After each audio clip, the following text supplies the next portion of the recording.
Gracias por acompañarnos. ¿Cómo le va? ¿Qué tal? Gusto saludarlo. Buenas tardes. ¿Cómo evalúa lo que es la posición hasta el minuto? Esto puede ir cambiando de parte del Ejecutivo en términos de presentar una querella por homicidio por la muerte de este guardia en un predio de CMPC en Victoria y evaluar lo que puede ser el invocar la ley antiterrorista, senador. Bueno, no tengo los antecedentes que seguramente cuenta el Ejecutivo con los informes de la policía, donde probablemente tiene toda la situación perfectamente delimitada como para adoptar una decisión de esa naturaleza. Ahora entiendo yo que frente a un hecho criminal, naturalmente lo que corresponde es colocar los antecedentes en conocimiento de la policía y después, en vista del desarrollo de los hechos, se verá jurídicamente dónde tipifica el tipo de delito Sí. que hubo y ocurrió. Se lo pregunto principalmente, claro, a la espera, digamos, de este levantamiento y cómo se va desarrollando la investigación de tan complejo delito, tan terrible, digamos, en términos de sectores que ya hablan de terrorismo, de acto terrorista, de lo que ahí es terrorismo, no hay otra cosa. Por ejemplo, desde la oposición también escuchábamos hace un ratito fuera del Ministerio de Seguridad Pública al gerente general de CMPC, donde ocurrió el hecho. Cómo también esto se va desde lo que es la opinión pública o el discurso público a lo que tiene que ser ya más el tema legal, que es invocar una ley que es nueva, que ha cambiado de hecho. Fue un tema del gobierno y que se vio en la Comisión de Seguridad, de hecho. Bueno, efectivamente se modificó la ley antiterrorista y hoy día es distinta a la ley que se modificó en tiempo de Piñera el año 2010 y por lo tanto implica una asociación terrorista, otro tipo legal en derecho penal y por lo tanto quien en definitiva tiene la última palabra respecto a la tipificación del delito son los tribunales de justicia en base a todos los antecedentes que se tenga. Ahora, yo entiendo que la gente tiende inmediatamente que ocurre un hecho calificarlo de terrorista, pero esa es una opinión más ideologizada. Pero estrictamente le corresponde a los tribunales ver qué tipo de delito es con todos los antecedentes del caso, ¿no?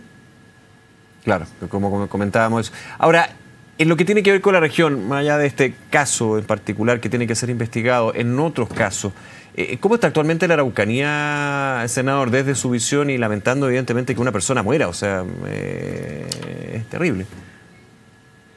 Mire, cualquiera que sea la situación, naturalmente que la muerte de una persona, digamos, golpea a toda la sociedad de la región de la Araucanía, porque no es lo que quisiéramos acá. Entiendo que los niveles de hechos criminales o criminógenos están más bajos en los Sí. últimos meses. Eso nos decía el fiscal regional Roberto Carrillo en una entrevista aquí en Canal 24 Horas, pero señalaba que este es un punto que quería conversar con usted. Han bajado la cantidad de casos de delitos, de este tipo de situaciones de quema y otra, pero ha aumentado la violencia y ya los tipos van a matar a aquellos quienes están. Y esto sucedió de hecho en Victoria. Claro, lo que pasa es que cuando tú pones la fuerza del Estado y tienes a las Fuerzas Armadas ahí, probablemente tiene un efecto de disuasión en gente que quiere, digamos, producir hechos de violencia. Ya, Probablemente, pero en este periodo no estaba la Fuerza Armada. no, pero me refiero que estamos en estado de excepción Ok. constitucional y por lo tanto tenemos presencia de las Fuerzas Armadas en distintos lugares del territorio y eso puede producir una cierta disuasión. Pero creo yo que detrás de eso a lo mejor sigue latente el conflicto centenario que tenemos acá y que está buscando una salida política a esto. Y si uno mira en términos absolutos, yo creo que hay más violencia en Santiago que en la región de la Araucanía. Recién usted estaba dando una noticia, todos los días tenemos eso en Santiago. Si fuera por hechos criminales, más tiene Santiago que la región. Ya, pero, y lo hemos conversado tantas veces, senador, ya entrar a comparar una región con otra es evidente y la propia gente de la Araucanía dice, ya habla inmediatamente de actos terroristas. Aquí, si vamos en esa lógica, aquí no se habla de actos terroristas, digamos, desde, insisto, entiendo, lo que es ideológico, prejudicial, pero hay un contexto completamente ya instalado hace tiempo y que tiene un estado de excepción constitucional casi permanente en la región. Claro, porque aparte de esa violencia que lleva muchos años, también hay un componente personal de polarización, de conflicto y de ideologismo, en el sentido de que aquí todo lo que pasa en la Araucanía es terrorismo. Entonces yo creo que estamos criminalizando la región con eso. Aquí hay hechos de violencia y los hechos de violencia tienen que ser denunciados a los tribunales, pero son estos los llamados a calificar esos hechos, en definitiva, a cuál tipo legal pertenecen. A mí me parece que eso es lo justo, eso es atenerse al derecho y no simplemente actuar con el estómago, sin perjuicio de yo entender la reacción de la gente cuando suceden estas cosas. Pero las autoridades tenemos que guiarnos por la vigencia de la ley y del Estado de Derecho, y no por impulsos personales respecto de una situación que eso tiende a agravar el clima que acá tenemos de polarización desde hace muchos años. Ahora, usted lo mencionaba, y que quiero profundizar en eso y también en temas relacionados a lo que tiene que ver con reivindicación. Desde sectores dicen que esto es la excusa de la reivindicación. Aquí hay delitos de tomo y lomo, en términos de robo de madera, se cambió la ley, en términos de narcotráfico, que también pasan en Santiago, yo no me voy a hacer el loco acá, pero que evidentemente por las características y la historia que tiene la región de la Araucanía, los lagos y los ríos, sumemos, lo tienen actualmente en un estado de excepción constitucional de emergencia que lleva más de 2 años. Mire, si efectivamente, claro, hay robo de madera y han habido denuncias y hay delitos. Pero a mí lo que me cuesta entender, y yo lo que siempre he dicho, es que aquí todo se mete en un mismo saco: robo de madera, crimen organizado, narcotráfico, igual mapuches. Yo me resisto a eso.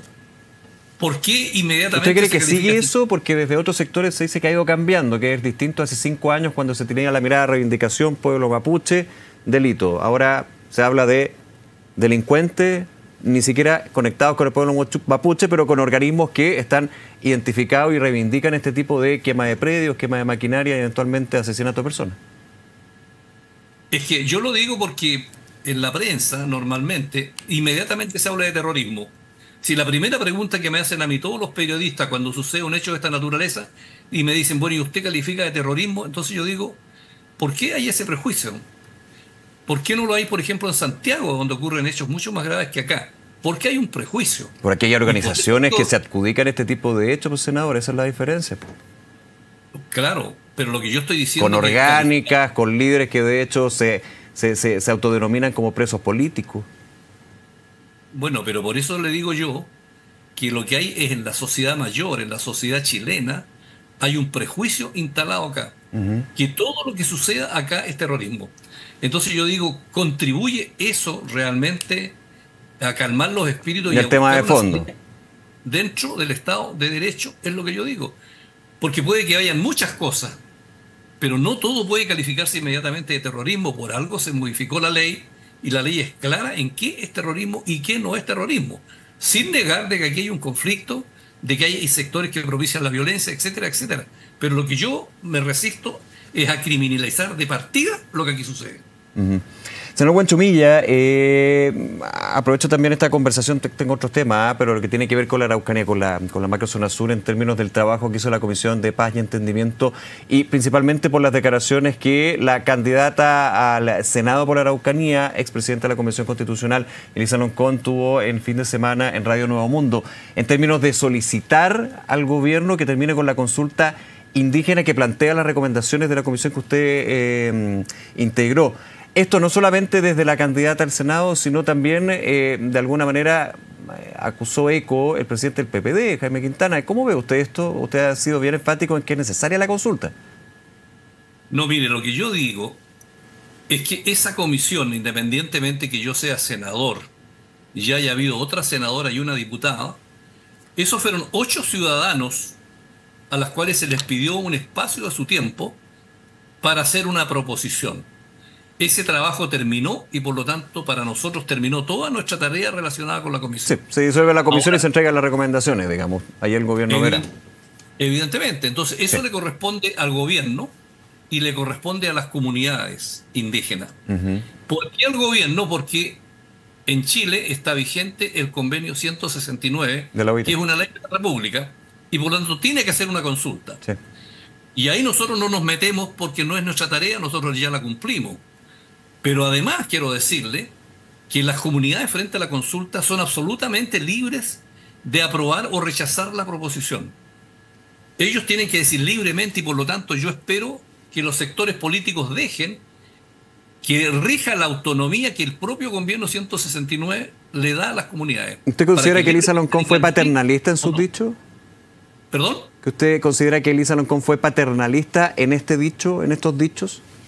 Lo que yo sostengo es que el mundo político debería dejar que este proceso camine conforme a la ley y que las comunidades libremente decidan. No me gusta cuando alguien le está señalando lo que deben hacer las comunidades. Y a eso yo califico de paternalismo. ¿Por qué no dejamos que libremente, conforme a su autonomía, ellas piensen, deliberan y tomen una decisión? Ahora, lo único que yo digo es que la decisión que se tome sea una decisión responsable y se sepan las consecuencias de si esto es sí o es no y qué es lo que sigue. Simplemente eso. Ahora, le hago la pregunta, en su experiencia también, lo que ha tenido que ver con las consultas indígenas, quizá lo más público, bullado, pero quiero entender también, hay un track record, uno podría decir, de falta de legitimidad o resultados que no dieron quizás las expectativas en este tipo de consultas, que nos deja aún aquí, recomienda una comisión de paz y entendimiento, que el gobierno va a ejecutar, pero que hay personas relacionadas con los pueblos mapuches que dicen esto, mis palabras, esto casi que no es legítimo, no está impuesto. Bueno, de partida en Chile existe total libertad de opinión. Por supuesto. Y cada cual podrá tener la opinión que corresponda respecto de todos los procesos y también respecto de este proceso de la consulta. Lo que yo sostengo, sin embargo, es que en este caso específico, que el mundo mapuche tiene su propio cuerpo legal, su autonomía que se le otorga el convenio 169, es bueno que el mundo político actúe con la debida prudencia y seriedad y no le está echando carbón a la hoguera, para que las comunidades libremente decidan su destino y asuman las consecuencias de su decisión. Y por lo demás, es bueno que si alguien de los que han hablado forma parte del gobierno, cumpla con lo que corresponde a la gente del gobierno, que es la lealtad con su coalición. Porque lo peor es el fuego amigo. Entonces yo entiendo que cuando hay una coalición, la unidad de esa coalición está dada por la lealtad de los componentes con el gobierno que conduce el Estado. Y que por lo tanto, si tienen una visión distinta, yo me imagino que hay canales, reuniones de análisis y de diagnóstico como para decirle al gobierno, por los canales correspondientes, mire, enmiende el rumbo, vaya por aquí, vaya por allá. Pero cuando tú haces una crítica pública, entonces estás creando un ambiente que no es el adecuado para que libremente se decida esta situación. Y me da el pie perfecto, senador Francisco Buenchumilla, para el tema que viene, que le voy a preguntar, el fuego amigo de la unidad de las colectividades. ¿Usted considera que las declaraciones de Lautaro Carmona, presidente del Partido Comunista, así como dice hoy el senador Lagos Weber, aportillan la campaña de la candidata del oficialismo, de su candidata Janet Jara? Mire, yo digo lo siguiente. Janet Jara pertenece al Partido Comunista y nosotros estamos en una coalición de 9 partidos. ¿Por qué el presidente de su partido hace este punto? Es una pregunta que yo me formulo y que debería contestar Lautaro Carmona. Porque él es presidente del partido de la candidata que estamos apoyando en una coalición. Entonces se supone que aquí tenemos que tener una cierta concertación de propósitos y que probablemente si hay críticas a lo mejor sería bueno que ellos lo resolvieran al interior de su propio partido. Claro, recordemos que Lautaro Carmona no critica a la candidata, evidentemente, sería de locos, pero sí critica al saliente ministro de Hacienda, Mario Marcel, habla de un gobierno que se está desgranando y pide que expliquen qué es lo que pasó con Marcel, digamos. Desde la opinión y el análisis dice esto igualmente va a afectar o puede afectar, pongo el condicional, a la candidata a la candidata al oficialismo. Bueno, hay críticas a veces que no son directas, sino que son indirectas. O crítica con carambolas. Sí. Pero yo me imagino que los presidentes de partido de esta coalición de gobierno, me imagino que se reúnen, me imagino que van a La Moneda y examinan la situación política y tienen oportunidad de conversar con las autoridades de gobierno, con el comité político y eventualmente con el presidente, y ahí podrán decirle y hacerle las preguntas respecto de cuál es la razón por la cual el ministro Marcel, digamos, se fue del gobierno. Entonces yo supongo que esa razón se las habrán dado a ellos. Y si no se las han dado, a mí me parece que deberían dárselas para que la gente se calme. Ya. Pero termina de caramboleo llegando estas complicaciones, digamos, de una colectividad a la candidata de esa colectividad, Janet Jara en este caso. Y hago solamente un punto, estamos conversando de esto, porque muchas veces nos dicen aquí la prensa siempre saca el tema de la militancia comunista, lógico, de Janet Jara y su presidente, pero bueno, toda la semana estamos hablando de este tipo de situaciones que son delicadas, o sea, por lo menos complican en el día lunes. Mire, en ningún partido político existen las unanimidades, porque la política, yo vuelvo a repetir, como lo he dicho muchas veces, no son matemáticas. Por Y supuesto. pueden haber distintas visiones respecto de los aspectos estratégicos, políticos, tácticos. Es natural que hayan distintos puntos de vista. Pero lo que yo digo, que esas diferencias tienen que canalizarse, sobre todo cuando pertenecen a un mismo partido y a una misma coalición. Tienen que tener un canal de resolución de esas diferencias donde se conversen y se tomen las decisiones correspondientes para los efectos de ir remando todos para un mismo lado. Eso es lo que yo entiendo y eso es lo que yo exijo, digamos, Ya. modestamente. Pero no se desde el estaría momento que llevando yo- con este tipo de declaraciones, con este tipo de análisis público, porque al privado, eso ya es otra historia, está bien. ¿A qué se refiere usted, perdón? No, en términos de ir agitando las aguas de lo que es una campaña y principalmente una crítica, digamos, al gobierno, al gobierno del presidente Boric. Uno dice que muchos no estarán viendo ahora porque este periodista dice que empaña la candidatura de Janet Jara si lo que son las críticas o la mirada crítica a la autora Carmona va a la salida del ministro de Hacienda de la actual administración. Bueno, es que, dice llanamente, igual hay conexiones de alguna manera. Bueno, pero por eso mismo estamos discutiendo aquí en el canal público, ¿no es cierto?, a esta hora, en que yo como presidente de un partido, usted me pregunta, es porque algún efecto ha producido Claro, desde el punto de vista de la opinión pública. ese es el punto. Y por lo tanto, a eso llamo yo de ser, digamos, una persona que actuemos con cierta prudencia cuando forman parte de una misma coalición. Y por lo tanto yo entiendo que hay canales para resolver esas diferencias. Sí, sí. Usted le pide prudencia entonces al presidente del Partido Comunista. Y claro, es distinto que lo hubiera dicho hace varios meses porque ahora está dentro del apoyo y de la campaña de Janet Jara, como Democracia Cristiana. No, yo veo la prudencia como una virtud que tiene que tener todo dirigente político para los efectos de llevar a cabo adelante sus responsabilidades que tiene. Ese es el punto. Senador Francisco Buenchumilla, agradecerle nuevamente su tiempo y poder hablar de todos estos temas, senador, que esté muy bien.